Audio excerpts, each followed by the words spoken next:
And we are live. Welcome to Tonight in America. I'm your host, Don Terry Jones, and we have an exciting show tonight for you. Well, not tonight, it's a morning. So, technically, this is an edition of like Good Morning America, actually. So, Good Morning America. It's the first time in a while I've done a morning show. I'm not used to doing a morning show, quite frankly. Frankly, I'm used to doing a night show per usual, but today it's a special morning edition, of course, because I was asleep all day yesterday. That's why I didn't do the show yesterday. But today we're doing a morning edition. Today we're talking about this recent attempt at another assassination on President Trump, of course.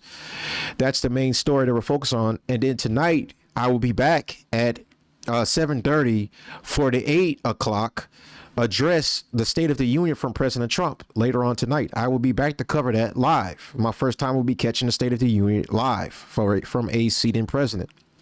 So I will be back later on at that time to be live to give you guys coverage of that. So look forward to that tonight. That's going to be an exciting time. We're going to be watching the State of the Union live and in person. And then also, I would try to also cover some other news that's ongoing right now. We'll be talking about the Iran and U.S. conflict that still can happen any day right now. And then we will also be touching up on some other news that I haven't managed to cover while I've been away from streaming for a couple of days. But today we're going to talk about this attempted assassination on Trump, but then we will cover the State of the Union later on today. So I haven't slept in almost a couple of hours now, and I'm going to probably be up for the rest of the day until the State of the Union happens later on tonight, and then I'm going to crash and get some sleep. So look forward to that. We're going to cover that tonight, like I said. And then some other news. We're going to talk a little bit about the Mexico stuff.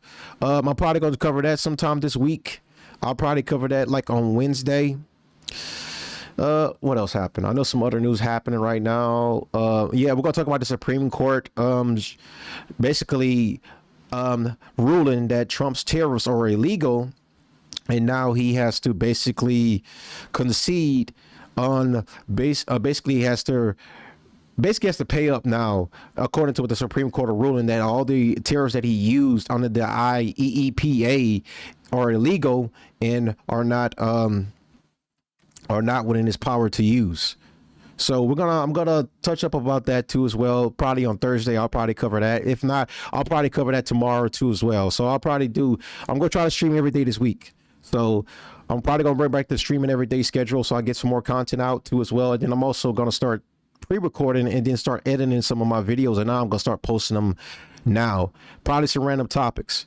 So, and I'm going to re-edit one of my previous videos that's pertaining to something like this when it comes to like, say, I did a video on political assassination. If you didn't see that, it was a pre-recorded video. I posted it up. I didn't edit, but I am going to re-edit it. This time I'm going to edit, well, not re-edit, I'm going to edit it. Then I'm going to repost it up in a newer version because I think now it's appropriate time to redo that one over and post it back on here, because like with these assassinations are pounding up against Trump, because this is like what, the third assassination tip on his life besides Brandon Crooks and I forgot his name.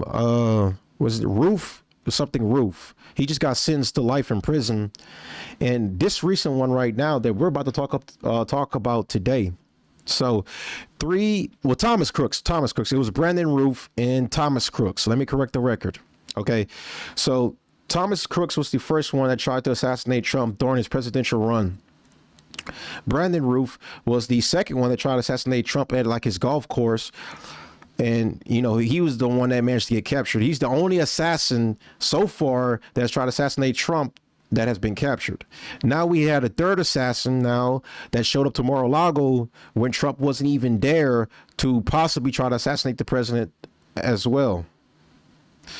So we're going to go in detail and break this down from a political analysis standpoint. So look forward to that right now. Without further ado, we're going to go ahead and jump into it right now and bring my notes up on screen. Okay. So an armed intruder breaches the perimeter at Mar-a-Lago in the middle of the night, Secret Service opens fire. Now investigators are racing to answer one big question. What was he actually trying to do? Okay. So let me go ahead and bring up right here my screen for you. So armed man is fatally shot at Mar-a-Lago, Secret Service says. The local sheriff identified the man as a 21-year-old resident of Cameron, NC. The president was not at his residence in Florida and has not commented on the shooting. I think even to this moment, Trump is still not commenting on the shooting at all. Because I don't think he really pretty much cares because the problem was dealt with. But this is an interesting thing. So an armed man was shot and killed by law enforcement officers, including Secret Service agents. After he entered the secure perimeter of Mar-a-Lago, President Trump's residence in Palm Beach, Florida, early Sunday morning, local and federal authorities announced. Okay, so go back over here. Okay, so the confirmed timeline that we have so far. Early morning. Hold on one second. Break up my face up here. All right. So the early morning of February 22nd, 2026, roughly 1:30 a.m. Location Mar-a-Lago, Palm Beach, Florida. Suspect. He's a 21-year-old named Austin Tucker Martin of North Carolina. So he allegedly followed another vehicle through the north gate, entered the inner security perimeter, was confronted by Secret Service deputies. Authorities say he dropped a gasoline can, raised a shotgun toward officers. Agents fired, killing him. No officers were injured. Donald Trump was not on property at the time. That is the confirmed timeline that we have so far. Okay. So on paper, this looks like a fast-moving armed confrontation, but there are already some big unanswered questions. So we don't really know if. So the big unanswered questions, obviously speaking, we don't know if he's acting alone or if this gunman is part of like some network of like a group of, say, young adolescent kids or whatever, well, young adolescent adults, because this guy was 21 years old. He was a part of a young adult group, probably activists, probably Antifa like, that have coordinated like trying to assassinate the president. So we don't know if he's working alone. We don't know if there's other people involved. We don't know if he was paid, someone who's he was paid by somebody. We don't know any of these details yet. All we know so far is that he's just a 21-year-old young man who went missing, according to his mom, popped up at Mar-a-Lago, attempting to basically assassinate the president and possibly set ablaze Mar-a-Lago because he had a gasoline can with him. That's what we know so far. So we don't really have any more details.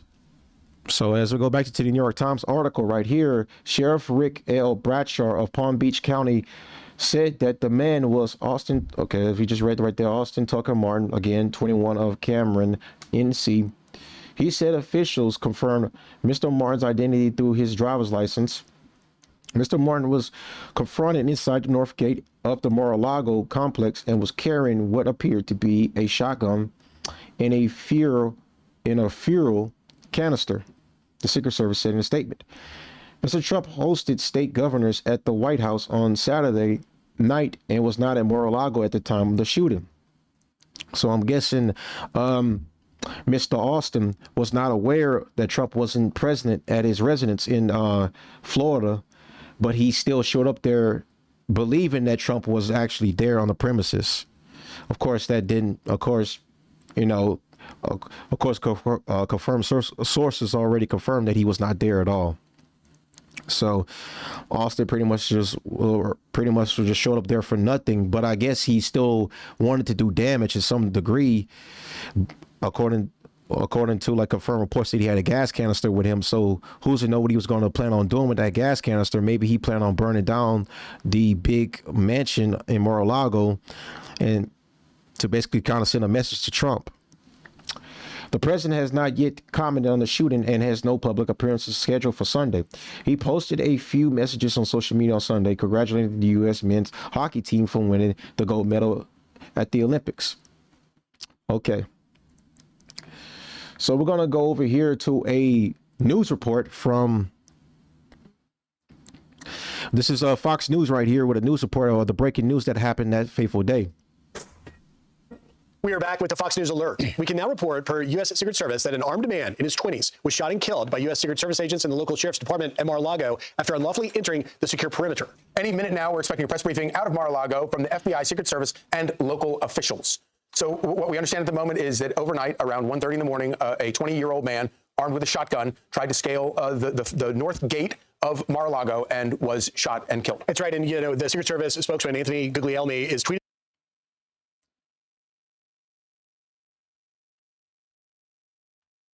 this out just moments ago. In it, the details, as you mentioned, Charlie, he says that around 1:30 a.m., in his 20s, was shot by Secret Service and Palm Beach County deputy from the sheriff's office following an unauthorized entry at the secure perimeter at Mar-a-Lago. This was near the north gate, and they add to it that this individual, whose identity is being withheld pending notification of next of kin, was pronounced deceased. The individual was observed by that north gate at Mar-a-Lago property carrying what appeared to be a shot. As you can see right here, this is how big Mar-a-Lago is. It's a very big mansion with a lot of space, honestly speaking. Got a golf course in the back, parking lots. You know, I think this is where the main building's at right here. This is the main mansion area, and this is like the, I believe that's like, I would assume this is like a branch of the building. I guess it's just where like they do like party areas at when they had like special gatherings or whatever. And I'm guessing this is probably where they had the Super Bowl watch party at in Mar-a-Lago. In this area right over here. This is the main manor right here. This is the, I'm assuming like the party, special events type of catering events area.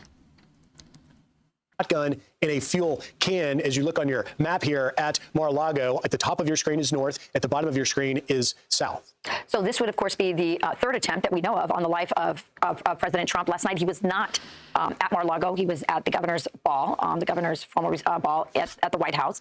But this is incredible news. We're going to have a press conference at 9:30 a.m. We'll obviously be taking that live. And so the North Gate, we think, would be the one that's right behind on your screen, right behind the little inset box showing the state of Florida, would be right there. And that is the main gate where visitors who are coming to Mar-a-Lago pull in right there before going down and to the covered carriageway where you enter the compound there. And as Rachel points out, this would be the third attempt that we know of that has been thwarted of people trying to do harm. Of course, in one of those cases, actually managing to shoot the president, but in the ear. Thomas Crooks to this day was the only one that almost succeeded in his assassination attempt. This makes the third time a sitting president has almost been assassinated. It's showing a bad president in our day and age where this is becoming more and more of a thing. This is what I talked about in that pre-recorded video about how bad assassin culture is getting.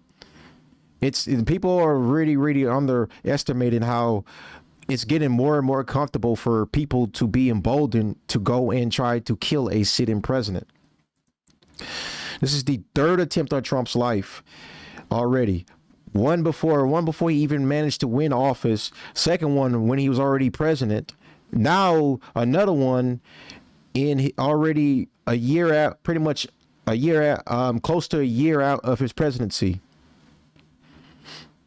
Well, actually, after a year of his presidency, let me correct that. Okay. So we've had like 3 attempts on the president's life already so far. This problem seems to be becoming more and more out of control. Okay.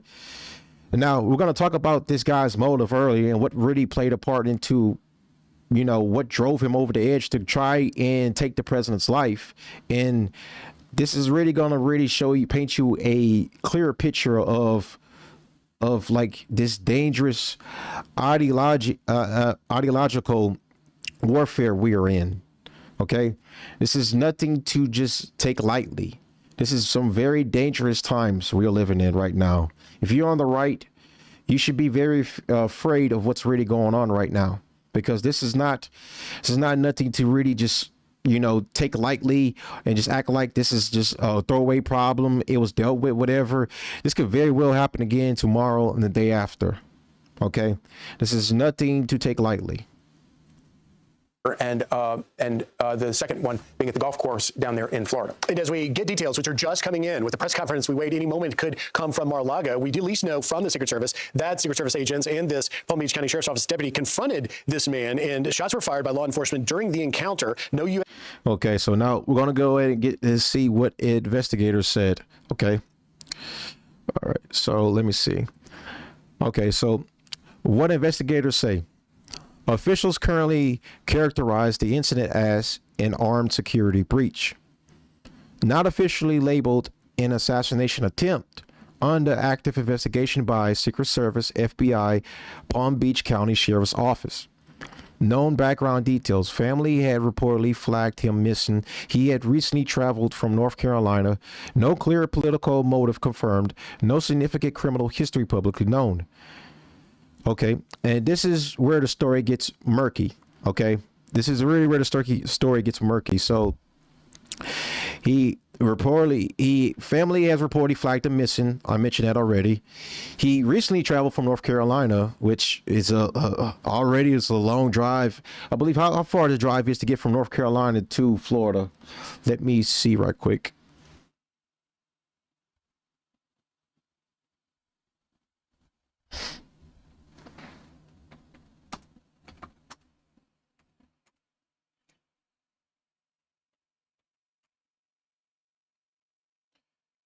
Right, so we could just see.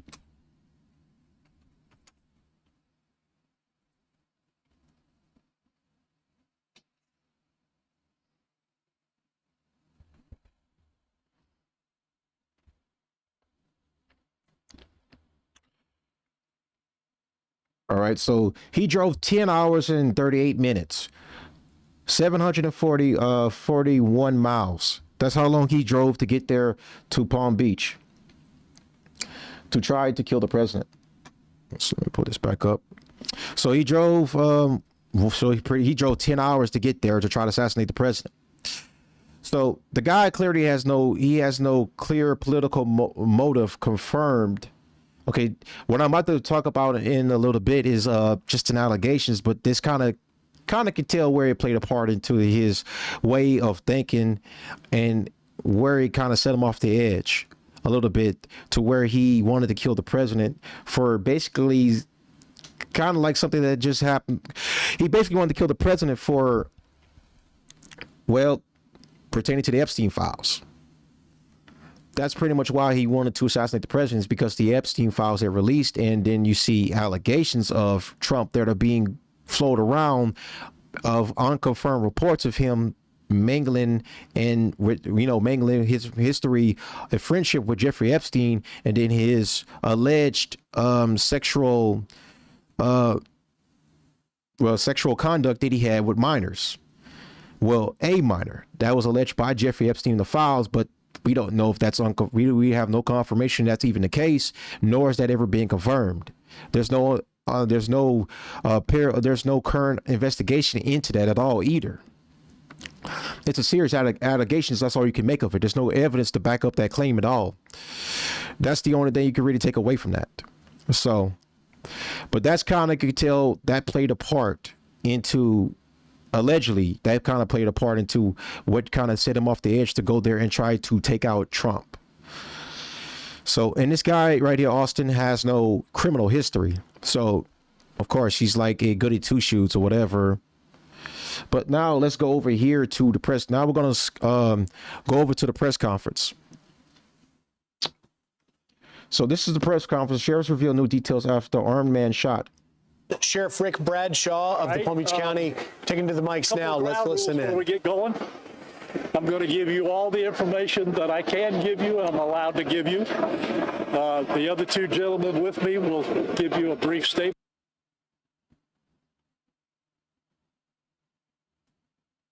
statement also. After that, we'll ask for a couple questions. We're not going to take a lot, but I want to warn you right now. Make them relevant to exactly what I'm talking about, right? No what ifs. What about this? Don't get off base because we're not going to answer that. We're going to give you what we know and what we can. All right? So as you can see, you got the FBI, you got the sheriff's counties, Secret Service, of course. All three that are currently running this investigation right now. I'm guessing the FBI is taking the lead charge in this. All working in tandem to figure out exactly the entire story about this Austin Tucker Martin, to figure out if he's affiliated with anyone, to figure out if he did this by himself or is he working with a network of people, to see exactly what was his motivation. We can find we're from one report, like I said, the New York Times reported on that part of it came from the Epstein files, but this just couldn't be the only reason. There has to be another reason besides just that, but that kind of could say play a part into it. So the FBI, the Secret Service, and Palm Beach Sheriff's Office are both all running this operation to figure out the entire story about this Austin Tucker Martin, to figure out the full details. In mind. So you good to go? All right. My name's Rick Bradshaw. I'm the sheriff of Palm Beach County. I have with me from the FBI, Special Agent in Charge Brett Skiles, Special Agent in Charge Rafael Barrios from the Secret Service. Also, I have Resident Agent in Charge David Clancy. At 1:30 this morning, the security detail detected that a individual had made his way into the inner perimeter of Mar-a-Lago. A deputy and 2 Secret Service agents on the detail went to that area to investigate. They confronted a white male that was carrying a gas can and a shotgun. He was ordered to drop those 2 pieces of equipment that he had with him, at which time he put down the gas can, raised the shotgun to a shooting position. At that point in time, we've talked about that already. So yes, he dropped the gas can, raised his shotgun at the officers, and then they've shot him before he could even shoot them, and he didn't survive the gunshot wounds. It's I forgot how many times they've shot him. I don't even think that's been reported yet, but I mean, you could tell they probably let off every round that they had in the chamber to execute the threat, because that's what they're trained to do as law enforcement, Secret Service. It doesn't matter which types of law enforcement and what type of level we're talking federal, state level. They're trained to neutralize the threat. So that means they're going to fire as many times as they need just to make sure the threat is neutralized. the deputy and the 2 Secret Service agents fired their weapons and neutralized the threat. He is deceased at the scene. I'll give you a picture of the shotgun and the gas can to have with you. So that's what we know now. Investigation continues. The FBI is the lead investigation agency on this case, and we will be assisting them in whatever manner. Like I mentioned earlier, the FBI is leading this investigation right now, and probably rightfully so, because I mean it happened in Florida, of course, and Florida is a red state, and we already know. Because DeSantis is still the governor of Florida, he very much works works hand in hand with the Trump administration. You know, they're both Republicans. And then, of course, Palm Beach is very much probably a lot of pro-Trump as well. He lives there. So, of course, they're going to like turn over the investigation to the FBI and let the FBI lead this, because the FBI wants to ensure that this guy was acting alone and not working in tandem with a network of other like-minded individuals, so that way they don't have to repeat themselves again, where basically from history serves us right now. Because like when you see an agitator, when you see these types of like assassins, they're not working alone for the most part. They've always got somebody backing them. Only now we've seen in recent history when it comes to like certain situations where it comes to like the guy that assassinated Charlie Kirk, whose name escapes me right now. I can't remember his name. I believe it was what was his name? Well, the guy that assassinated Charlie Kirk, to this day we still don't even know 100% if he's working alone or if he has a network of people that are working with him or whatever. But based off of evidence so far that we've seen in the public, it appears to me that he was acting alone, and he just trained himself to learn to shoot a sniper good enough to assassinate Charlie Kirk. And I know that might not please the conspiracy theorist enough, that where kind of like a soy boy like him could let off a round to take out Charlie Kirk, but stuff like that can happen. Okay. And he shot him with a 30-06, and many people have said that a 30 is not possible for a 30-06 bullet to go and stay inside Charlie Kirk's body and not go out and not have an exit wound. Well, that actually can happen because Martin Luther King was shot with a 30-06, so that's actually not true to where a bullet that size, which it didn't explode his body, it stayed in his body, it managed to stay in his body and not exit outside the back. It's possible. Bullets can do weird things. Many ballistic experts already have shown that's the case. So many people may disagree with that, but that's fine. Many ballistic experts already have said that bullets are capable of doing weird things. Okay, it's possible. Okay. So with the Charlie Kirk situation, again, like I said, we don't know if the assassin that assassinated Kirk was working alone or not. Nor do we know if this Austin Martin Tucker is working alone or not. With Thomas Crooks, of course, because of Tucker Carlson's investigative study that released a very well organized documentary about Thomas Crooks. I didn't react to it on stream. I watched it off stream. But it goes over his details that he found about Thomas Crooks, about where his radicalization came from, whatever. He did come from a Republican leaning, Mormon family. Okay, that doesn't make him a Trump supporter. Well, he was actually a Trump supporter, actually, because at the time that Thomas Crooks wanted to assassinate Trump, he was a Trump supporter of the past, but he got radicalized over time, and it turned him into like a far leftist. As you can see, because of the documentary, it was amazing work of journalism done to show a side of Crooks that the media is not talking about, nor did the Trump administration show to anybody. It's important to highlight that information and to let it out there in the open, because it's an important thing to say that. I get it, because the Republicans think that it's a bad look if they sit there and reveal the information that Thomas Crooks was originally a Republican, and then he pretty much was radicalized to become like a far leftist communist, and then he tries to go and tries to play God and try to take the life of Donald Trump. Of course, he didn't succeed, thank God. But that is a key piece that is kind of odd that the Trump administration would try to hide. It's not something you really should hide, quite frankly. It's not even a bad look. He got radicalized because he just became a far leftist because of like how Trump's first term didn't go the way that Thomas Crooks planned, and that just kind of drove him over the edge. So much so that he just pretty much became, disassociated from reality, and then he just went to try to just take the life of the seating president currently speaking. And then we also have to talk about Brandon Roof, who's also like a avid supporter of Ukraine, wanted to fight the Ukraine war, was radicalized because of Trump and Biden basically not doing enough for Ukraine, not trying to stop the war, not trying to help the Ukrainian people, even though technically we've taken a lot of Ukrainian refugees. But he wanted to, he got radicalized because of Russia's current war with Ukraine, so much so that it kind of sent him over the edge as well, to where he wanted to take the life of the president, even though he didn't succeed, thankfully, and now he's currently in prison for life. So this is becoming more and more of a problem right now, as you can see, as I'm highlighting, because we've seen this more and more recently, where this assassin culture is becoming more prevalent. And we're not even just for presidents.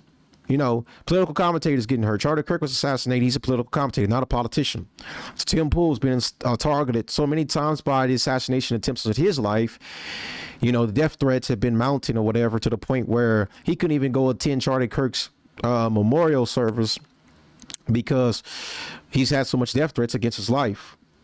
So this is becoming more and more of a thing right now. And then we also have a lot of political commentators being swatted too as well, which this is not like I said, this is not it's not helping the case about this political assassination culture that's being emboldened to come after right-wing officials, right-wing commentators, political right-wing activists. They're all being targeted by a lot of these leftist Antifa-like scumbags just for having a difference of opinion. The left don't like to debate. They just want to kill you. That's just what they want to do. And we have emboldened this problem instead of neutralizing the problem. So anyways, that was my little monologue on this right now so far. So let's touch back up on the press conference right now with the Palm Beach sheriff. They would like, and they will be responsible for answering any other questions at an appropriate time. Thank you, Scott. Good morning. Again, my name is Brett Skiles. I'm the Special Agent in Charge for the FBI's Miami Field Office. First of all, I'd like to thank the Secret Service and Palm Beach Sheriff's Office for their quick response in this matter and close collaboration. Since this area of the shooting was under Secret Service protection at the time, the FBI is assisting the investigation. Currently, our evidence response team is processing the scene, collecting evidence, and we'll continue to work the scene for as long as it takes.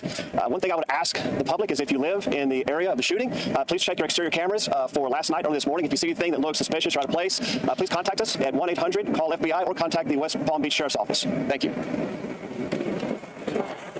Hi, good morning, everyone. My name is Rafael Barros. I'm the Special Agent in charge of Secret Service Miami Field Office. Earlier today, 2 special agents from the Secret Service and a deputy. So we're going to highlight that. So now the Secret Serviceman right here is about to show the picture of what Austin Martin Tucker looks like, of course. And I want you guys to really pay attention to what he looks like, because this is so much I hate to say it, but the physiognomy is just it's apparent, because you're starting to see a trend of these types, this certain look types that are being emboldened to go there and try to assassinate political officials. It's almost apparent, because you see the types that try to come assassinate right-wing officials, they always have the same physiognomy, besides Brandon Roof, who's older. But I guarantee you, if he was a lot younger, he would look like Thomas Crooks, and he would look like Austin Martin right now. What you're about to see, because just pay attention to the physiognomy right quick for a minute. From the Palm Beach Sheriff's Office, were involved in an officer-involved shooting while responding. Okay, that's it for today. Get that. The officer that shot Kobe. What agency are they from? Say that again, ma'am. Officer that shot Kobe. There's 2 agencies involved: Sheriff's Office, Secret Service. For the actual officer, the agency. Well, that's under investigation right now. Okay. Was this person known to law enforcement prior to the incident? Not right now. Can you clarify where on the perimeter it happened? You mentioned At the I-8? gate. Yeah. At the front gate over there? Yep. They're the north side. North side. Inside of the gate. He was just inside the inner perimeter. Yes. All right. Was anyone involved wearing body cameras? Pardon me? Was anyone wearing body cameras? Yes, we always do. Were any words exchanged? So yeah, so we still haven't got the body cam footage yet, but I guess when we see it, we're gonna see how many times they let off a round on the guy. This is insane to me. This is, like I said, this is becoming more and more normalized. It's it's getting scary times right now for political commentators, probably for both sides, quite frankly. It's really becoming a scary time right now, because seems to be becoming more of a problem, and it needs to just be neutralized immediately and be dealt with, because if it's not, it's just going to become an issue, a very big issue. So thank God for Secret Service to sit there and neutralize the problem. Okay, so let's go ahead and get to the family of Austin Tucker Martin, shotgun wielding Mar-a-Lago madman. This is from the New York Post, of course. Lost daughter in a horrific car crash years before son was gunned down by Secret Service. So this is him right here, as you could see, because the Secret Serviceman showed the photo. This is him right here, Austin Tucker Martin, 21-year-old, young guy, glasses. He got the same physiognomy like Thomas Crooks. So armed man.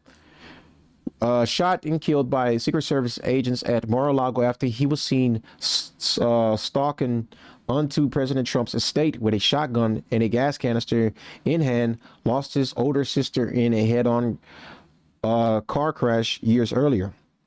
Austin Tucker Martin, 21, of Cameron, North Carolina, was reported missing by his family on Saturday. He was killed by local cops and Secret Service station at Mar-a-Lago early Sunday morning after he was seen sneaking into a secure perimeter armed with a shotgun and a gas can. Austin reportedly dropped the gas can when ordered, but raised the shotgun to a shooting position, forcing officers to neutralize the threat.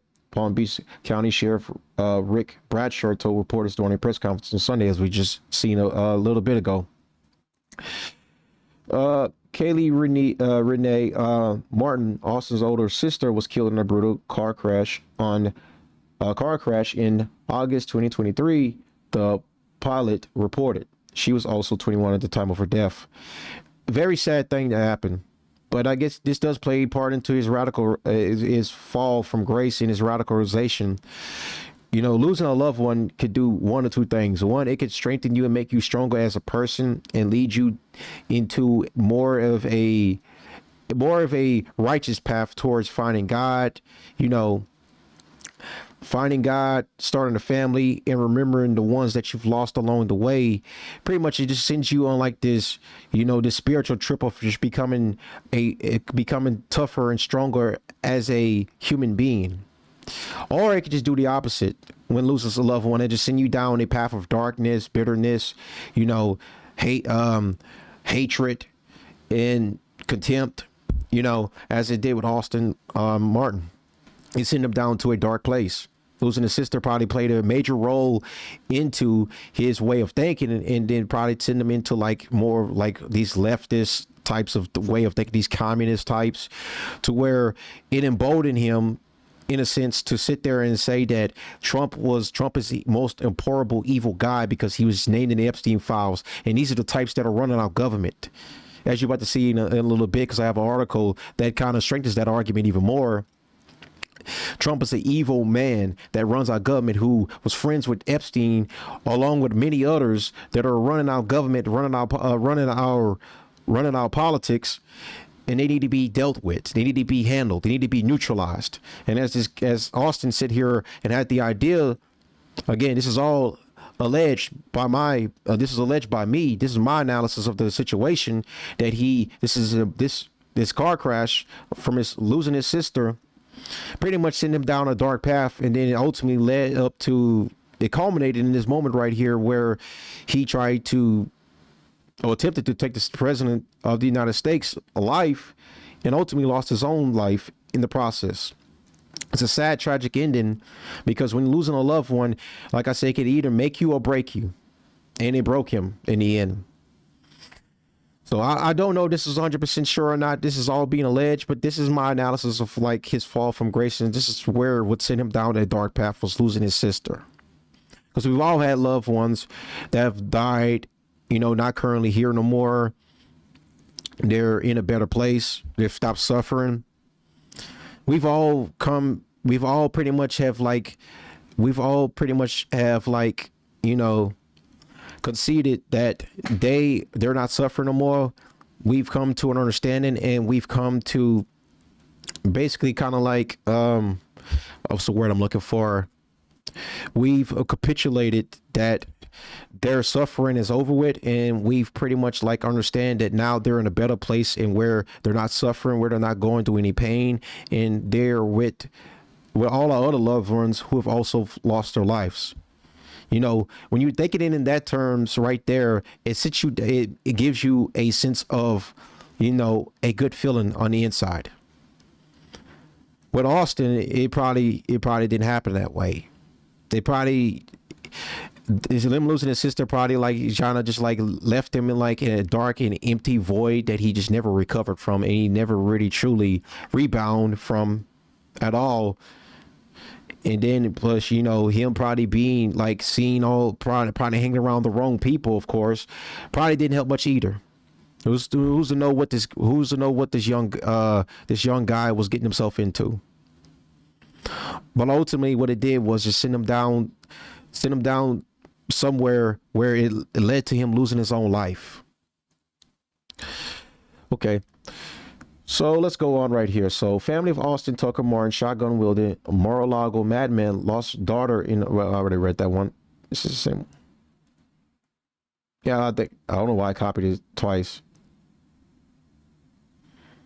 As you see, that's the sister right here. This is all them together.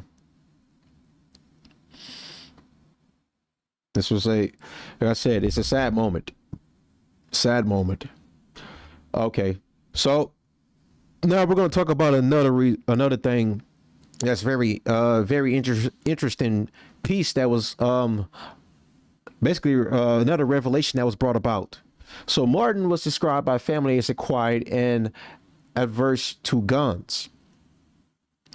On Sunday afternoon, vehicles blocked the entrance to a property listed in public records as an address for Martin at the end of a private road in Cameron, North Carolina.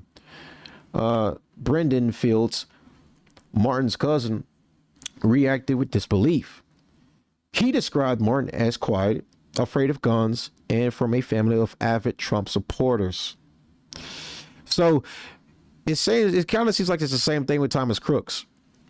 Brendan comes from a family just like Thomas Crooks, who came from a family, and also, like we've discovered, he was also an avid supporter of Trump, and they were Republican voters. This is what I'm taking away from these parallels between Thomas Crooks and Austin here, that they were both right wing, and they both lost their way along the way and became radicalized up until the point where it turned them into would-be assassins. So, as you see right here, he's a good kid, Fields 19 said. He said they grew up together. I wouldn't believe he would do something like this. It's mind-blowing, Fields said. He said Martin worked at a local golf course and would send money from each paycheck to charity. It's crazy to me how a guy like this, who would do something so generous to try to help the needy, would be sent over the edge. But that's just how it happens. Like, one day a person could be fine, with his right stable mind, and then next thing you know, they're sent over the edge, and to the point where they're trying to assassinate a sitting president. He wouldn't even hurt an ant. He doesn't even know how to use a gun, Fields said. He said his cousin didn't discuss politics. We are big Trump supporters, all of us. Everybody, Fields said, but his cousin was real quiet, never really talked about anything. So you could just take away from this that, yeah, he probably did support Trump or whatever, and then along the way, he probably lost, like I said again before, this is just my analysis. He lost his way, and then it sent him over the edge to the point where he wanted to take Trump's life. And this is a sad reality. And then the part about him losing a sister played an even bigger role in that, because his mind was already lost along the way that he never truly recovered from. And then you add in the point about him probably like talking to people about politics that are like, far left leaning, the radical types, the red hair, blue hair, the pro LGBTQ, Black Lives Matter types that sit there and like complain about anything right wing, anything conservative, anything traditional values. These are the types right here that Austin most likely was hanging around with and being influenced by. And then it pretty much was like it led to him basically being even more radicalized up until the point where he decided to go and take the president's life, albeit it wasn't successful. And then it led to him losing his own life. So he was off. So we got two things we can check off so far. He came from a family of avid Trump supporters. Most likely he was one himself. We don't know for sure where the change came from, because we still don't have the official timeline of where he got radicalized at. He lost a sister. Like I said, a loss of a loved one can send you over the edge at any moment of your life. He never discussed politics. He was always quiet, according to his cousin. He never talked about anything. He never really even mentioned his political beliefs or whatever. So again, what I'm doing is making an assumption that he came from a Trump supporting family and that he was also one himself. Again, the radicalization could have started long before anyone realized it. He never really talked to anybody. So we don't know for sure. So let's go right over here. So right here we have CNN doing their coverage right now. So let's go ahead and jump into it. Here, what does this investigation look like at this point? Well, what they're trying to do, Omar, is to backtrack through the last 24 hours or more since this individual was reported missing. He's a 22-year-old man from the area of Cameron, North Carolina, and it appears he drove there to Mar-a-Lago.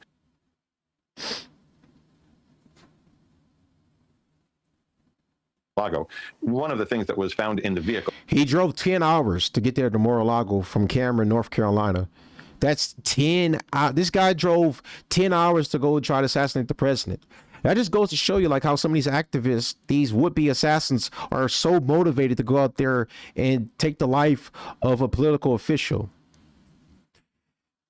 especially the president of the United States.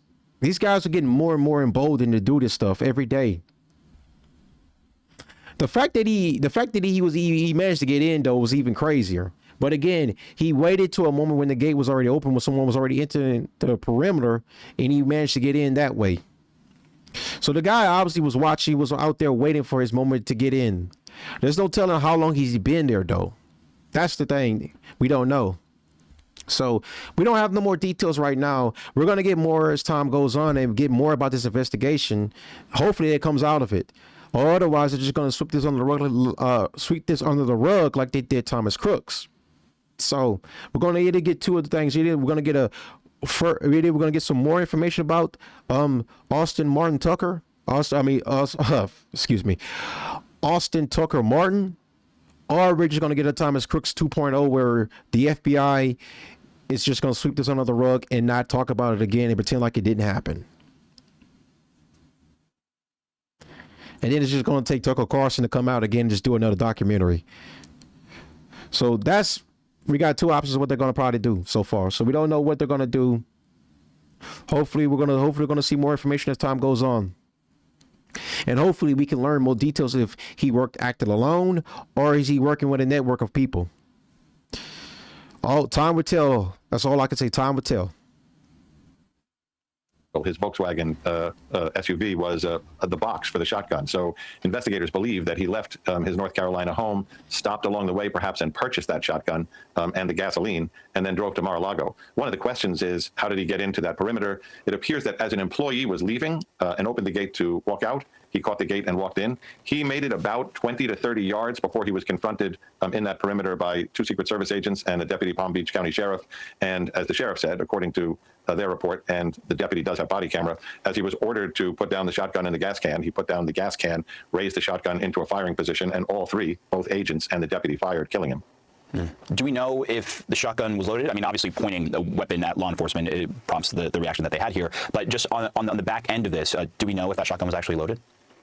You know, it's a good question, Omar, because as you point out, there's no way that those law enforcement officers would have known by seeing the shotgun whether it was loaded when it was pointed at them. But the question goes directly to what was his intent of going into that perimeter. I think it's I would say it's kind of irrelevant to know if the shotgun was loaded. It was irrelevant to know that or not, because the fact of the matter is he pointed the gun at Secret Service, and it could kind of imply, just based off of that motion alone, that it probably was most likely loaded, because I don't think this guy, Austin Tucker Martin, was there to pull a prank or anything like that. I think he was dead ass serious about trying to not only kill those Secret Service agents that cut him off, but he was there to kill the president. And judging by with the gas canister, he probably wanted to burn down Mar-a-Lago in the process. So just based off of that information alone, you can tell the gas canister was most likely loaded. I mean, not the gas canister. The shotgun was most likely loaded, and he attempted to shoot at Secret Service, regardless if it would kill them or not. So I think that part right there is irrelevant to basically irrelevant point to really focus on too much, because he pointed the gun at a federal law enforcement. So obviously the shotgun was most likely very much loaded, because he wouldn't just pull an empty gun at federal law enforcement and not have any bullets in them. So. Did he know that President Trump wasn't there and was at the White House? Was his I'm gonna take myself off screen right quick. I'm gonna mute my mic. Specific intent suicide by cop, which we've seen in a number of these incidences where people cause the police because of their own depression, mental health issues, whatever it is, to take their lives? Whether or not that shotgun is loaded will give us a better indicator of that when we find that information out from the FBI. But right now, I don't know the answer to that, but it's a good question. Yeah, a lot of questions still in this early stages of the investigation. John Miller, appreciate the time as always.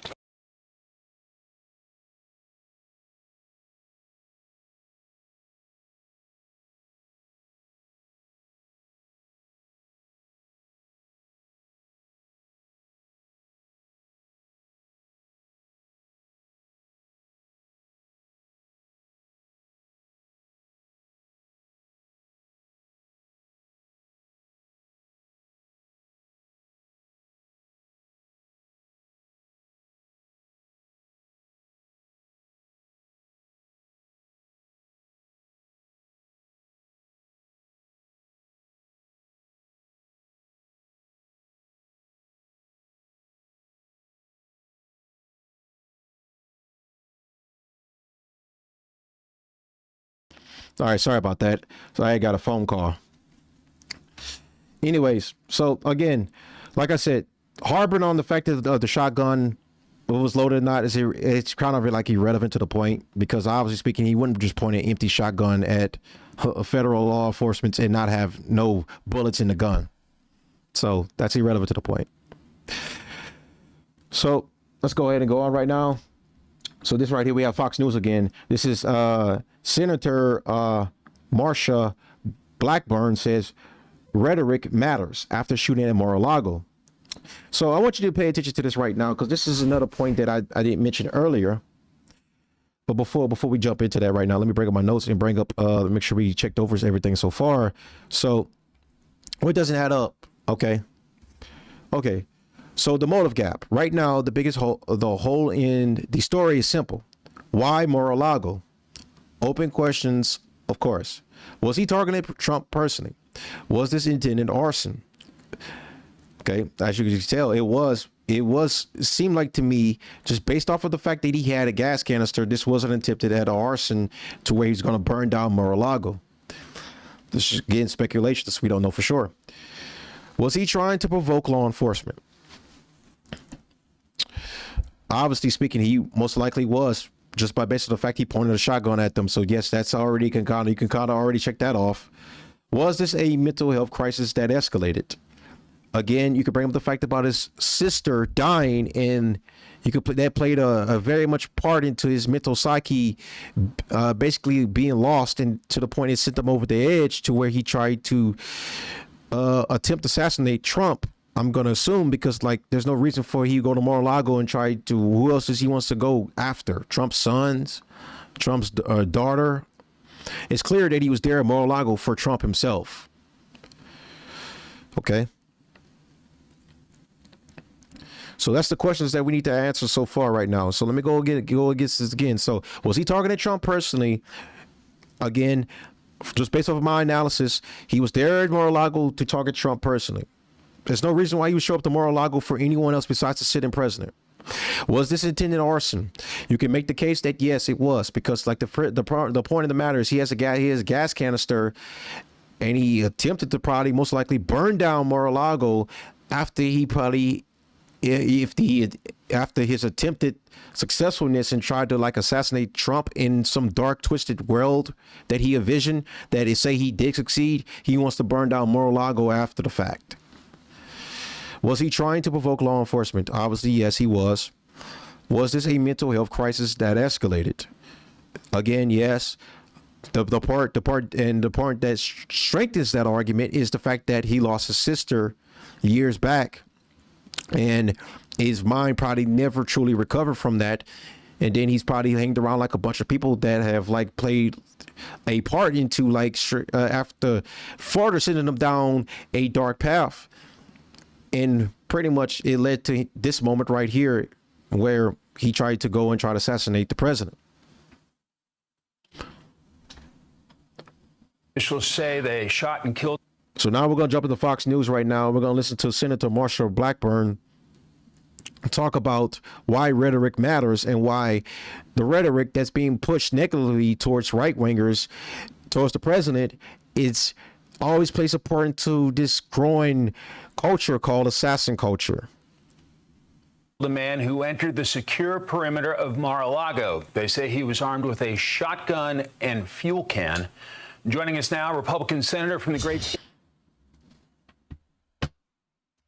state of Tennessee, Marsha Blackburn. She's also a member of the Senate Finance and Judiciary Committees. Senator, welcome.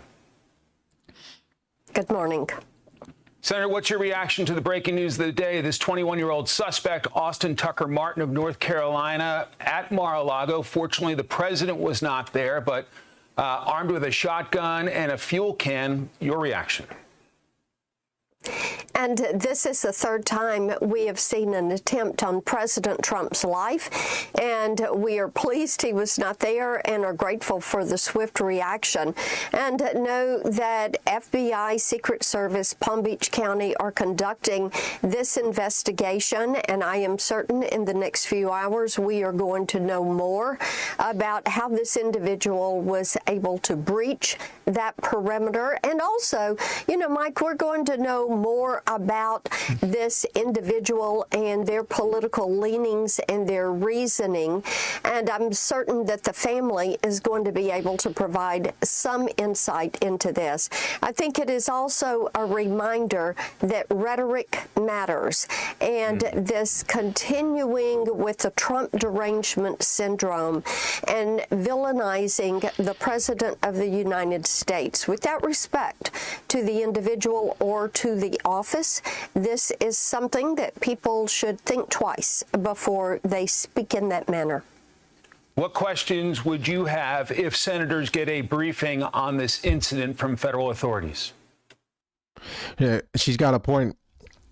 Like I said before, the rhetoric is really strengthening this emboldenedness from a lot of these left-wing agitators that just want to go out there and truly try to quell or try to basically neutralize what they believe is Nazis, what they believe is fascists, what they believe is as like the Gestapo, authoritarians, like these communist scums that sit here and feel like that anyone that's right wing, anyone that's on Trump's payroll, anyone that's like say agrees with the administration or pushes like right wing talking points, realist talking points as I call them, the truth, the facts, they're labeled them as a Nazi, labeled them as a fascist, labeled them as an authoritarian, labeled them as a racist. They label them all these produced terms, and they keep using this rhetoric so many times to strengthen their worldviews. And then they sit there every time they strengthen it, every time they use these talking points, using these produced words to strengthen the worldview, it also gives way to a bunch of like these leftist activists that sit there and follow these politicians that sit there and use these talking points, and then it emboldens the mental illness to sit there and basically gives them this sense of reality where they feel like they need to do something about this growing number of fascists. So what they want to do is they want to neutralize the problem. So how they want to neutralize the problem? They want to take it off the face of the earth. Basically, they want to delete it. They want to kill it. So again, rhetoric matters completely.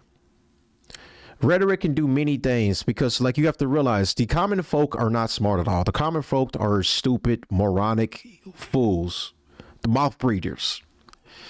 They're going to be emboldened by rhetoric depending on what type of rhetoric and in what way you're using the rhetoric to. Politicians are very powerful when it comes to their rhetoric, especially presidents. Presidents are the leaders of the free world. Presidents, anything a president says, depending on the supporters, especially the numbers or whatever, anything they can say can literally, like there was that old saying, well, it's not the old saying, this is pretty much my saying. So a president's words can move the world pretty much. So anything a president could say, the world is listening and ready to respond, whether that be favoratively or negatively. So Trump is in a different realm of that because now we live in a day and age to where his rhetoric is met with, cult-like praise from the MAGAs, or he's met with demonization and pretty much like a form of derangement syndrome from the communists, the far leftist types that want to envision him dead. They pray for him to die.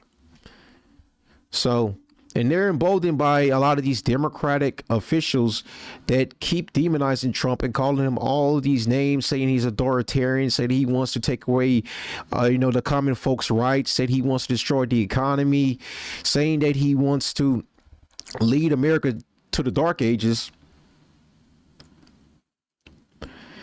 and then with all of this rhetoric that's being pushed out by them, it's pretty much emboldening a lot of these mentally ill types to get the idea in their heads that they can go and do something about it by trying to assassinate a sitting president. This is what's giving way to the assassin culture. So if you're following along right now, this is what's actually emboldening these people to go out here and want to kill a sitting president, because they feel like in the back of their heads that they're doing the world service by trying to kill a fascist. Even though a fascist, a fascist, I can't even say the word right now, a fascist, even though they believe that a fascist is, or a Nazi, I'll just say that, Nazi, because like I can't even say the word fascist. Anyways, my tongue's having a tongue twist right now. Fascist. Okay, so again, like I said before, well, I'm in the middle of my monologue. So again, like I said, the rhetoric is important, and like I mentioned before, I mentioned again, it is giving like this emboldenedness to a bunch of these mentally ill types from these Democratic officials who are just constantly, relentlessly going out there and just pushing demonizing rhetoric so much at the president, to the point where they're pushing these people in that direction of wanting to play a would-be assassin, to where they believe in the back of their heads that they are neutralizing a literal dictator leader by trying to go and assassinate Trump. What do you think happened with Charlie Kirk? A lot of these state officials said the same thing about him right before he got assassinated. Even afterwards, when he got killed, he said, "Oh, I'm sorry about the loss, but he was not a good person." They're not backtracking on their rhetoric. They're more or less doubling down. This is what they think about people that are on the right. This is what these people think about you. These people, these left-leaning idiots, these morons, they sit here and always believe that the right is a party of Nazis, and this party wants to take away the common folks' rights. They want to bring back the Third Reich. They want to bring about an end to democracy. You know? They want to basically bring an end to the democratic system.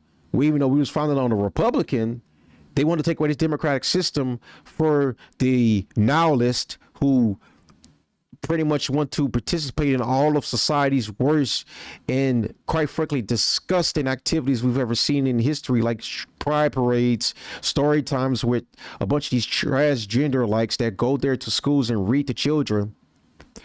We have a bunch of this being pushed by all the left, these far left communist types that want to push a lot of this degeneracy on society. And they're opposed to like family values, religion types. Instead, they want to push this rhetoric about, they want to push not this rhetoric, but more or less, they want to push this lifestyle of like disgusting, abhorrent crap, quite frankly, on the common folk. And then they always said, don't tread on me. Don't come and try to impede on my life. Don't try to come and stop me from doing degenerate shit in life where I'm going out, having drinks at the club, having meaningless sex. I participate in society's worst types of activities. And I don't want you to force your religious beliefs on me. I want to be able to do my disgusting, degenerate crap all that I want. And you shouldn't be allowed to tell me what I can or can't do. These are the types that follow the Democrats. These are the types right here that demonize right-wingers. These are the types right here that have in the back of their head that if Trump was killed tomorrow, or any one of us for that matter, they would celebrate that in a heartbeat. And these are the types right here that go out every day of their lives, sometimes behind anonymous accounts, sometimes with their real names, and are emboldened to just call you a Nazi, call this and that, and say that I hope you are deleted tomorrow. Basically, I hope you're dead tomorrow. That's what they say. Literally, I'm not even joking. You go on Reddit. You go on Reddit. You go on Reddit, and these types all say the same thing. They always write some of the most disgusting, abhorrent shit you ever seen in their life because they're so emboldened to. And there's no demonization. There's no sense of urgency from these tech companies to sit there and censor them. But say if there's if there's somebody on the right going out there saying the right things because the truth is on our side, we're the ones getting censored. But no. These leftists are left up and they're allowed to do whatever they want to do. They're allowed to say the stuff that they say on these, especially on these Reddit accounts. And they don't face no type of scrutiny for it. They don't face the same type of actions. They don't face the same type of consequences that we do. And we're the ones out here pushing the truth. I digress. But again, rhetoric does matter. Just to come to a close on this monologue right here, rhetoric does matter. And the type of rhetoric that you put out there in the world, it is going to have a positive and a negative effect. When it comes to the leftists, the rhetoric that they have is demonization. They want to demonize anything right wing. They want to demonize anybody that doesn't adhere to their worldview. This is why they use the produced terms of fascist. I finally got it right. Fascists, Nazis, authoritarians. They're used these talking points because they in their twisted fantasy worlds believe you are these things because you are trying to stop their worldview from existing. You are trying to destroy their nihilistic world they believe in, this fantasy world of rainbow colors and these rainbow colors. My Little Pony I'm a little bit showing my age with that. My Little Ponies in, alcoholic, sex-filled, degenerate lifestyles that all of these people live. They think that if you're right wing, you're trying to take that away from them, so where they can't enjoy their freedoms from doing all of these degenerate culturalistic stuff that they enjoy. So, monologue over. We're going to finish this one out, and then we're going to jump over to X and see some further analysis about this right now from some right-wing independent journalists. Yes, I think that as we're learning that the family reported the individual missing, and we're going to want to know more about what that report entailed to law enforcement and the mental illness, and if it is a severely mentally disturbed individual. We also are going to want to know about law enforcement and the breaching of that perimeter and the difference in the security when the president is present at his residence and when he is not. Senator, this happening as the Department of Homeland Security is not funded. A lot of these folks probably there are working without a paycheck. What are your concerns as we're in another partial government shutdown? Yes, and this is the third time the Democrats. So we're going to go on right there. So now we're going to go on the lips of TikTok. So holy shit, and art. Give it a minute. I was supposed to, I should have opened the tab up before I came on stream because I forgot it's got to load up right quick. So we're going to go into the lips of TikTok, and we're going to read a report from the sheriff's office too as well. This is important. So I want you guys to pay attention right now as I read this out. Give it just a minute. It's almost finished. Bro, this is why I should have fucking opened the tab up and checked it before I went on live. Because I got to give it a minute till it loads. Okay, so this is from the United States Secret Service right here. As I put this up on full screen so I can read this. On February 22nd, around 1:30 a.m., a male in his early 20s was shot by U.S. Secret Service agents, and a deputy from Palm Beach County Sheriff's Office, PBSO, following an unauthorized entry into the secure perimeter at Mar-a-Lago. The individual, whose identity is being withheld pending notification of next of kin, was pronounced deceased. So this is when it first was reported. before we got all the other details after the fact. The individual was observed by the north gate of the Mar-a-Lago property carrying what appeared to be a shotgun and a fuel can. U.S. Secret Service agents and a PBSO deputy confronted the individual, and shots were fired by law enforcement during the encounter. No U.S. Secret Service or PBSO personnel were injured. There were no Secret Service protectees present at the location at the time of the incident. The incident, including the individual's background, actions, potential motive, and the use of force, is under investigation by the FBI, the U.S. Secret Service, and the Palm Beach County Sheriff's Office. We mentioned that earlier. In accordance with agency policy, the involved Secret Service agents will be placed on routine administrative leave pending the outcome of the investigation. Of course, that's always required. So they have to always put them on leave every time there's like a on-duty shooting. Every law enforcement agent has to be put on leave as required. So that's always a must. That's never really negotiable. If there's always like a law enforcement involved shooting, they have to always be put on leave, administrative leave, just because of this investigation of internal affairs has to be conducted. So we're going to go to Nick Serter. I'll give it a minute before I go in right here. So this is from Nick Serter right here. And I believe this one right here is about Dan Bongino weighing in on the situation that happened on the grounds. Okay, so Secret Service recently uploaded security technology. Hold on one second. So for security technology at Mar-a-Lago, found them to quickly detect and neutralize the armed intruder per Dan Bongino. Thank God, spare no expense protecting President Trump. So I'll go right here. Extremely secure area. I've been to the property, as many of you have, many times. Breaching the property, if what we have from the early reports is accurate, and we have no reason to believe otherwise, with a gas can and a shotgun, it appears the intent seems built in. That side of the property, the north side of the property over there, they've made a number of significant security enhancements.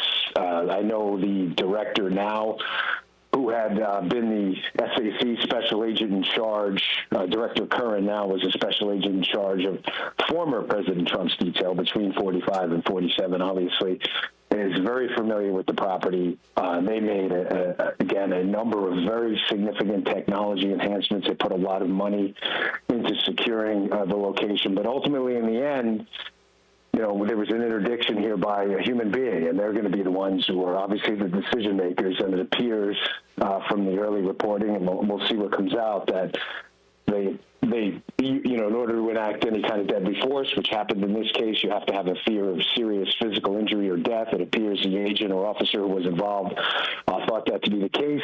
The early reporting of a weapon seems to indicate the obvious reason why.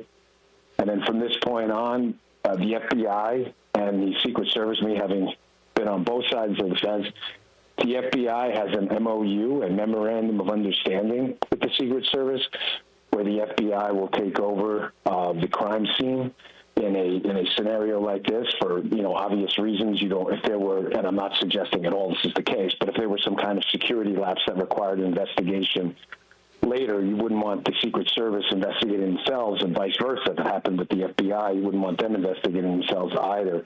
So we'll generally take over the crime scene. There's usually a smooth transition. The Secret Service will designate some crime scene agents in advance at every site. They have a little asterisk next to their name. They know what to do. They'll hold that, and then there'll be an investigation. And from this point, we'll all be sitting and watching as all the facts emerge. Yeah. So Secret Service issuing a statement saying on February 22nd around 1:30 a.m., male in his 20s shot by U.S. Secret Service agents and a deputy from Palm Beach County Sheriff's Office following an unauthorized entry into the secure perimeter at Mar-a-Lago. The individual, whose identity is being withheld pending notification, was pronounced deceased. The individual was observed by the north gate of the Mar-a-Lago property carrying what appeared to be shotgun and fuel can. U.S. Secret Service agents and Palm Beach Police deputy confronted the individual. All right.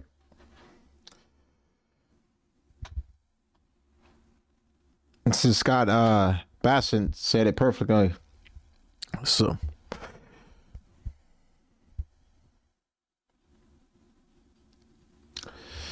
All right, so let me go ahead and put my face down here for a minute.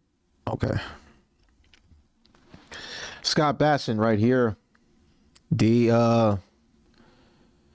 So Secretary Scott Basson says it perfectly on the left after a shotgun wielding maniac tries storming Mar-a-Lago. So let's go ahead and jump in right quick.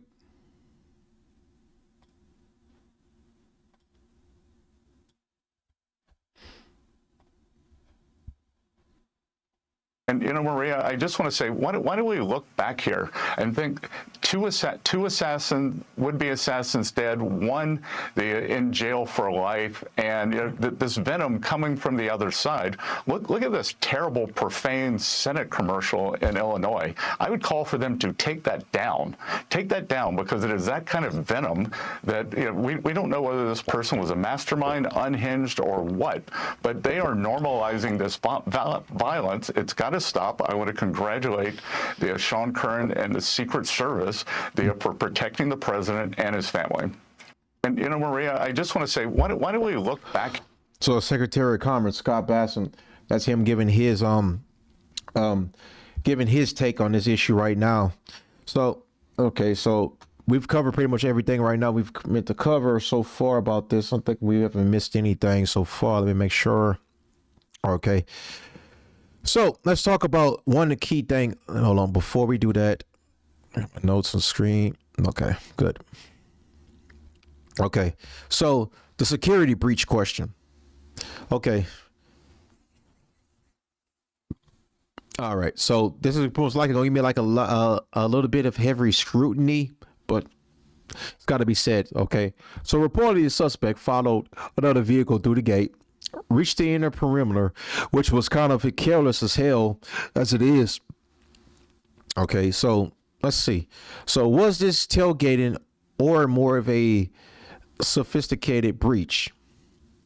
So based on what I said earlier, he might have been scoping out the perimeter for who knows how long. He's probably been there for days. Who knows? He's probably been in West Palm Beach, Florida for who knows how long. We don't know how long we don't know how long Officer Tucker Martin has been in Florida. We don't know these details. So it's probably been days, probably just got there at the time of when he tried to enact the deed that he was about to enact. Still don't know.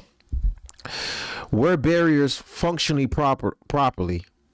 According, there's been no reports about nothing really out of place besides just carelessness on law enforcement for not seeing a unidentified vehicle in the perimeter and was able to get that close to the president's property. It's kind of in part due to law enforcement for even letting him get that far and getting over the gate. There should have been someone at the gate to stop him before he even managed to even get on the property in the first place. How quickly did agents detect the intrusion? They responded pretty quickly, of course, but again, it was kind of carelessness for even allow this guy to even get on the property in the first place. It was very much carelessness on federal law enforcement, Secret Service, and local PD. Very careless. Again, you don't care how it is. They should not even let this guy even get through the gate in the first place. He should have been stopped right then and there at the gate. Shouldn't even be able to get in. It was clear this guy was scooping out the property for weeks. That's the only thing you could take away from that. He was probably scooping out the property for weeks to be able to get in. And he waited for his moment until someone drove up to the gate. The gate was open. Then he got immediately right behind the vehicle to be able to enter into the premises. Okay. Even high security sites occasionally face tailgating breaches. The key issue is response time, which appears to have been, again, like I mentioned, it's rapid. So again, let's talk about the gasoline canister, which I'll break it down a little bit more. So possible interpretation investigators will examine intended arson, improvised distraction, unrelated item in vehicle, part of a broader plan. Obviously, he probably intended to like after he's committed his deed or whatever he planned on doing, he probably planned on burning the entire property down in the process and make his getaway in some twisted world of where he envisioned that this dream became reality. Now, of course, there could be a scenario where he meant to probably cause a distraction somewhere else where law enforcement would be occupied with that, and then he can get to the president, even though, again, the president wasn't even there. But this is, if the president was there, this is the scenario that he envisioned in his head, that he can cause a distraction long enough so that he can get to the president and execute his plan. Obviously, one of my notes said here, said unrelated item in the vehicle. Obviously, he meant to use the gas canister in some degree. So, again, yes, part of a broader plan, of course. That is exactly what he planned on doing. He planned on using it for either distraction or most likely after he's done committed the deed, he wanted to burn down the entire building in the process to signify that his plan came to fruition, and then afterwards he wants to destroy evidence, probably in his mind, or just burn it down as like a pretty much like as a kind of like a, what's the word I'm looking for? He wanted to burn it down and kind of like more of like a celebration of what he just did. Right now, authorities have not publicly confirmed what role, if any, it played, of course. Mental state versus ideological motive. So early reports just family described behavioral concerns. We've talked about that. His cousin mentioned that this guy was never really talkative. Like, he lost his sister, of course. They were all avid Trump supporters. You know, we could assume based off him, just because he comes from a family of Trump supporters, that he was also one and probably at some point lost his way, or maybe he wasn't. Okay, I'll throw out this one right now. Maybe he wasn't a Trump supporter. Maybe he was like same thing, like kind of like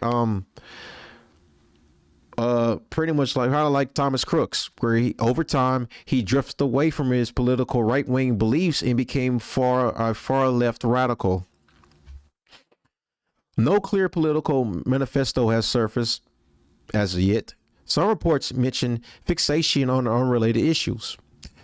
Investigators will be digging into phone data, search history, travel planning, and recent stressors or cries. The piece often takes, okay. And now the last thing. This is important. Use of force review. Standard but important. As with any federal shooting, agents will undergo an administrative review. I've already mentioned that before. Body cameras and surveillance will be examined. Like I mentioned that before. Timeline reconstruction will be precise. So based on public facts, suspect raising a shotgun, the shooting is likely to be ruled justified. Why would it not be? But the review process is routinely necessary. Okay. Okay. So we've gone over everything we need to go over.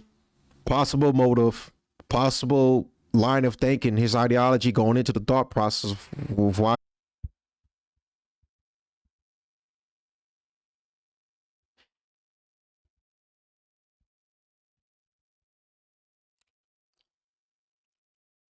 Okay, I'm just making sure my thing came back. Okay, so let me start back again. Okay, so I lost my train of thought. Okay, so we've gone over possible motives and possible parts that play into his ideology. So a possible motive, of course, the Epstein files played a part into it. I didn't have the article. I don't know what happened to the article. I thought I got up the article, but obviously he was driven on the age, according to a New York Post article that mentioned that he had talked to a friend about. As a matter of fact, hold on, is it?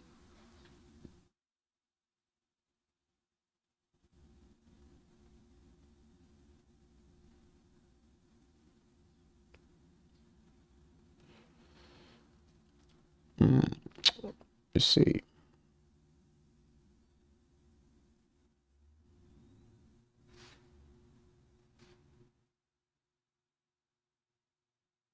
Anyways, all right. So again, we talked about this.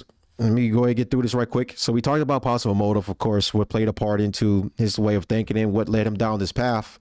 Again, I've talked about this from a recent the New York Post who posted up an article of his possible way of thinking and where he got the emboldenedness to go out there and try to execute this attempted assassination of the president, and pretty much set him off this path. So what played a part into what made him probably want to execute this, and where the clear motivation came from, was about the Epstein files that were released. And then he pretty much, I guess, like any person would believe, the entirety of the Epstein files, even without actual proof of anything being a fact of anything. So he just 100% believed in the Epstein files. Then he was emboldened by the release of them and what he read in them, as a report from the New York Post came up, explained that he was talking with a friend who explained to the outlet that he got emboldened from speaking to the friend about the Epstein files, and said that I need to do something about all these pedophiles running the government. So as you can see, that's a motive right there.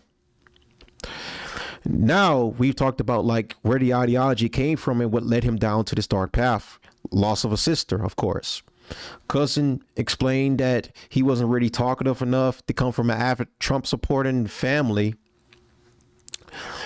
He wasn't the type to really talk about anything, wasn't really the type to explain, to talk much. As you can see right here, big Fields said, but his cousin was a real quiet, never really talked about anything. So he was a very quiet individual who never really like openly talked about pretty much anything. Politics, daily activities, what he eats probably when he wakes up in the morning. They didn't have that type of conversation because he was a very quiet guy. It probably takes a lot just to get this guy to even talk.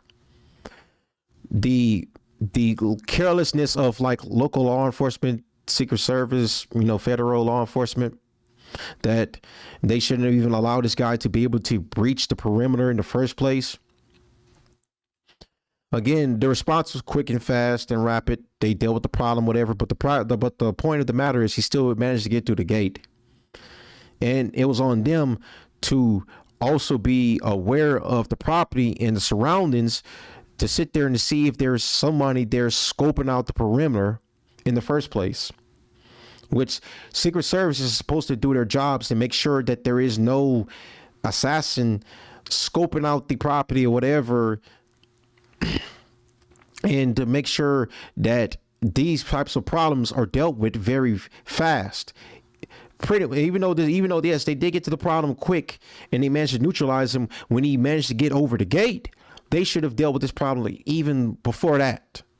They should have dealt with this problem long before he even managed to even get into the perimeter. That's what I mean when I say being very, very much more even faster and rapid than they were when he already got in there and raised a shotgun at two law enforcement. That problem should be dealt with long before. They should have noticed him even beforehand. And according to Dan Bongino, they have the equipment to be able to notice this stuff. If that's the case, then shouldn't they have known that this is only speculation. If he was out there scoping out the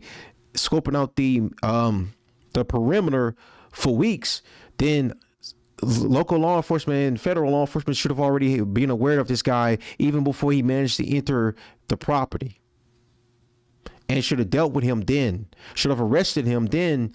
But again, it was a fuck up on their part and he managed to get in. Again, it was fast and rapid, but they should have dealt with the problem even before he managed to even get in. That's how I look at it. Now, another question that needs to be answered: was he working alone? We don't know yet. We need more details, and we don't know. Like I said, we don't know if is he working with like a large network of people that are talking about trying to assassinate the president and Republican political figures. We don't have that information yet at all until the investigation into this matter is done. So hopefully we know something sooner. But right now, we don't really have anything to really go off on, just besides just speculation and just theories. hypothesis about what exactly if this guy was really working alone, and if so, why was federal law enforcement not aware of him being there in the first place? Even before he managed to reach the gate. You know, they were able to quell the problem when he already got in the gate. But the problem of the matter is they should have quelled the problem long before he even managed to get in the gate. They should have been aware of his presence on the outside if he was scoping out the perimeter. It was clear that he was watching it because he was able to get inside quickly as soon as he saw another vehicle entering the perimeter. So, but anyways, that's that. So that's everything that we have so far. We still have more questions that need to be answered. We don't have anything yet. We will know as time goes on. But that's that on this right now. I will be back later on tonight for the State of the Union address. Okay, look forward to that. We don't know what Trump is going to talk about right now. If it's going to be something new, if it's going to be him announcing war with Iran, or if it's just going to be him just talking about like how great he's doing this and that or whatever, even though technically speaking, we're not actually doing great as we should be, especially when it comes to the deportations, the economy, whatever. But I digress. We will touch up on that tonight when I come back for the State of the Union. I'll see you guys at, I'll be back. I'll go live at 7:30 because the State of the Union starts at 8 o'clock. So I'll be live like for 30 minutes before the State of the Union starts. So I'll see you guys later on tonight for that. Look forward to it. Have a good rest of your day.